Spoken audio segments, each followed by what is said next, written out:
Here we go. The top 5 questions I get asked by people who are interested in getting into real estate media. Question number 1. What basic equipment do I need to start in real estate photography or videography? If you want to get started and you have nothing, all you need in 2024 is a cell phone. This is an iPhone 11, this or better, and you are off to the races. You can take high quality images that rival what you get on a DSLR. You can make videos and you can do floor plans all from your phone. What additionally I would recommend, highly recommend getting some version of a drone. I'm a big fan of the Mavic Mini series. And other than that, a couple software subscriptions, depending on how much post-production you're gonna take on or how much post-production you're gonna outsource. I have all the answers to those questions and I expand on all of that inside my course, No Bullshit Real Estate Media. Question number 2, how do I find my first clients and what's the best way to approach them? I approach it 3 ways. Number 1, the old-fashioned, go right into the real estate office and introduce yourself. Nowadays, it's pretty quiet in a real estate office. Most people are doing their business online, but there's always someone sitting there. That's their job. Someone has to sit there and do the duty desk. What you're trying to do is just get a face-to-face, introduce yourself, let them know that you exist. And even if they tell you, no thank you, we already have a real estate media provider, you say, no problem, I just wanted to introduce myself. And in case that person cannot do it, they get sick or they're not around, here's my information. Call me if you ever need.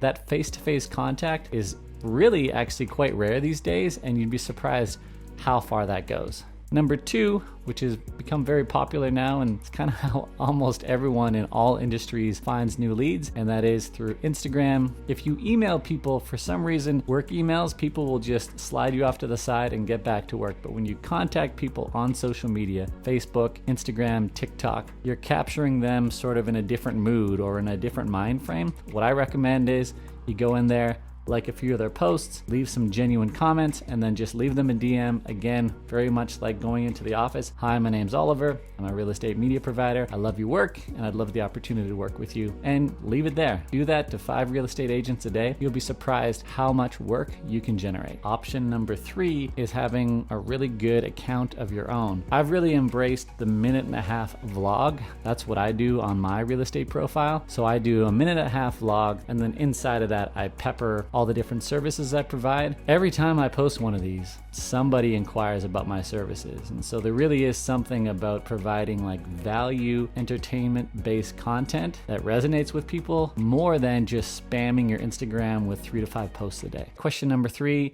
what are the key elements to focus on when creating compelling real estate content? 3 elements would be, number 1, you have to have incredibly good exposure.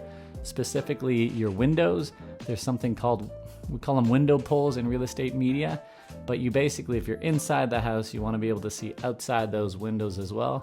That's one key indicator that you're delivering professional photography. Number 2, and this is something I really go over in the course, is composition and what I call vertical lines. And that's like this right here, all the lines that go up and down. In general, you want all your vertical lines nice and straight. So I'm talking really just about photography here. And then on the content side, it's about the end user. A lot of real estate media, I think people get overexcited with flashy transitions and making everything super poppy. But you gotta remember, the main reason for the majority of real estate content is to give potential buyers a tour of the home. So I would say the third big thing with creating compelling real estate content is very clean, very efficient tours of the home, and not to get overexcited in all the production and the flashy crash zooms and twitchy, glitchy transitions. It looks really cool, but to a potential buyer looking at a home, you often don't know what you're looking at. How do I price my services competitively while ensuring I make a profit? Pretty standard, pretty simple. I would say never ever, you never want to be the bottom of the market. It's just not sustainable. If you think you're going to get more clients by pricing yourself cheap, once you land somebody, it's very hard to increase the amount that they pay you over time. Most clients want to pay the same amount year after year, no matter what inflation is doing or whatever. Pricing yourself at the bottom of the market, it's really hard to grow. when you're already starting with such little margins. What I recommend is pretty simple. Find at least 3 businesses that are offering the same service that you want to provide, and then average their costs. This is going to change over time, but you have to start somewhere.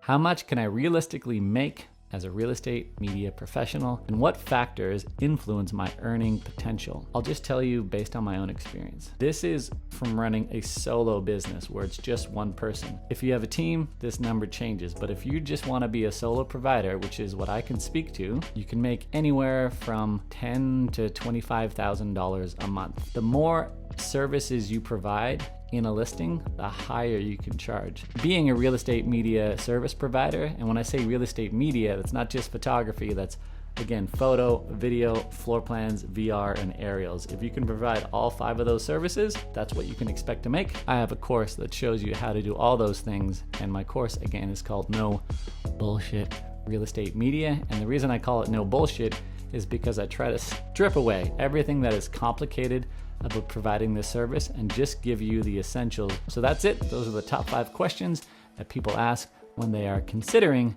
getting into real estate media.